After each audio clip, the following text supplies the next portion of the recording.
There is power behind every story we carry within. Every tragedy, no, yes, laugh, victory. And every testimony that is incubated within our souls have power. The power to transform, from tragedy to crown, from obstacle to opportunity. And all the moments in between make us wiser. Watch Candid Conversations with Charisa for impactful, unheard moments that will certainly spark your power and inner truth to shift, heal, and restore your life. It's time to get real, uncover, unlock, unpack, set free, and increase the dialogue to change a life. We all start somewhere and end in places of destiny. Get ready for the long-awaited Candid Conversations with Charisa.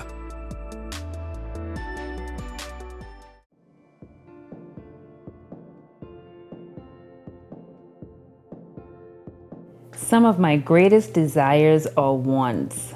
Oh my, I have so many. One of my greatest desires is to say I was here.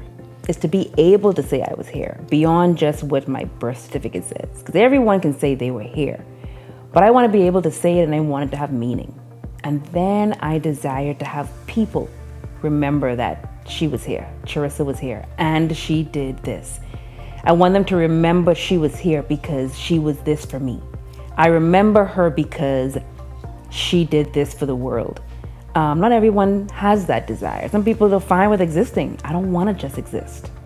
So I want to be able to say that. I want other people to be able to say that. And I never want to have a tombstone that says Charisa Monroe, Wilborn, year to date, or born date to death date, and that be it. And that is all wrapped up in legacy. I do desire to build a great legacy and leave a legacy that's worth remembering. One that's positive, one that's edifying, one that's uplifting, encouraging, inspiring, transformational. Not just a legacy that people are remembering because of maybe the negative things or the scandalous things that other people are remembered for. So yeah, I want to be able to say I was here. I want you to be able to say, yeah, she was here. Another desire of mine is to be celebrated while I am alive.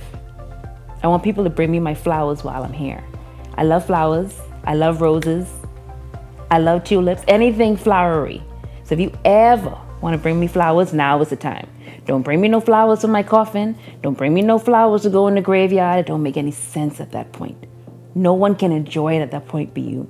But if I am to enjoy your love and your support, and if I am to be encouraged with the accomplishment that I'm making, celebrate me while I am alive. I want to be celebrated. And so I realized that the best way for me to be celebrated is to celebrate others. And so if I can celebrate you for an accomplishment, if I can celebrate you just because you're you, if I can celebrate you because you make me laugh, you make me smile, if I can celebrate you because you're just worth celebrating, you just accomplished one of the greatest desires that you have. Like, the greatest way for me to be celebrated is to celebrate others.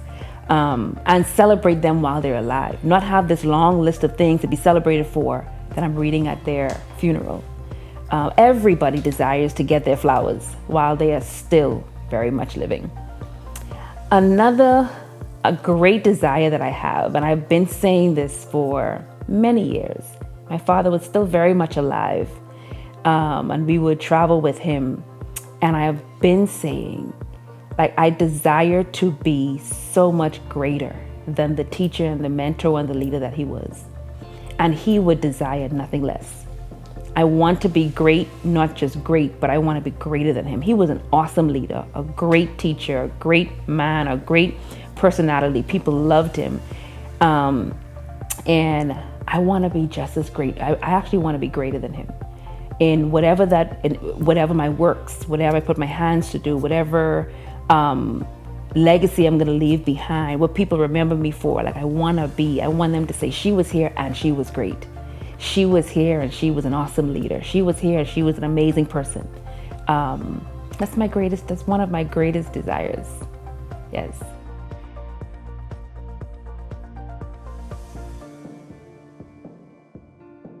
One of the greatest keys that has helped me to manifest in my desires and wants is expression, expression, expression. And when I think about manifestation, normally manifestation comes following something that rolls off your tongue, something that you put into the atmosphere. And I feel that the more that I'm able to share my desires and my wants, the more that I can express them.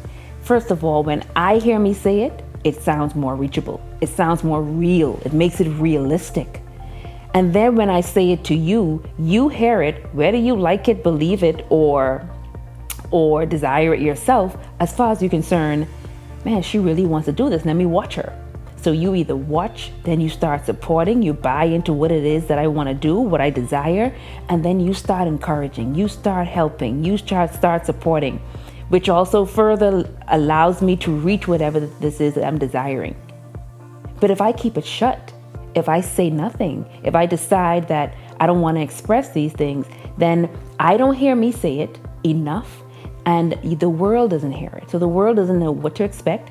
The world doesn't know how to love. The world doesn't know how to celebrate me. They don't know how to support me. They don't know how to encourage me. And so one of the keys that I will say, and I can encourage anyone, if you have desires and wants that, especially the desires and wants that don't serve you, like that list of desires I gave you don't serve me. It actually serves the people that I serve.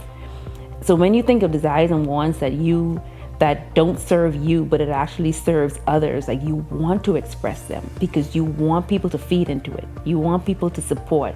You want people to expect goodness out of you. Because if they expect goodness out of you, that's all they're going to ask for. I don't want people asking of me what I can give them. I don't want them asking of me what I'm not created to give them. I don't want them asking of me that's not my lane. You can't ask me to sing. No, you're going to get off key, you're gonna get tired, frog in the throat type of sound. But if you ask me for what I have, if you ask me to support, if you ask me to counsel, if you ask me to encourage, like I can give you that. If you ask me to assist you with a particular problem, when it comes to problem solving, I'm there. I can give you that. But don't ask me. So when you know what I want, when you know what my desires and wants and wishes are, then you get to say, you know what? Give me that. I know what to expect from her. I know what she wants. Let me encourage her. Let me celebrate her. So yes.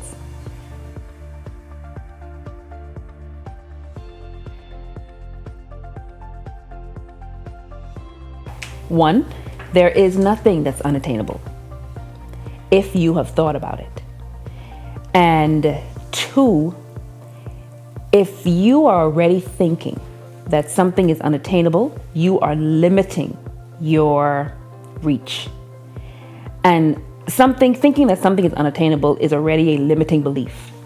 And limiting beliefs are very crippling. They're very, very stifling. And so if we don't get ourselves in the position to change those limiting beliefs and replace them with something more positive, replace them with something more amplifying and edifying and something more favorable, we are always going to be stuck.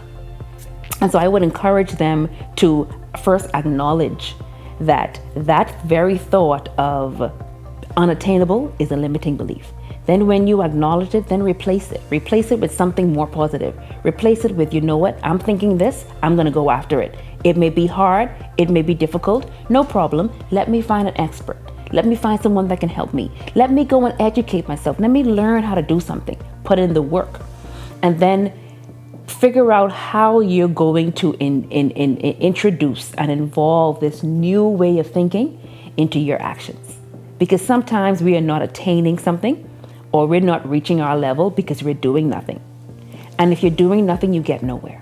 And so maybe you're just sitting on the couch. Maybe you're fine doing the same things you were doing before and then wondering, man, why can't I reach this other level that I'm trying to get to? Well, you need to get off your duff and put in some work. Purpose does not come about without work.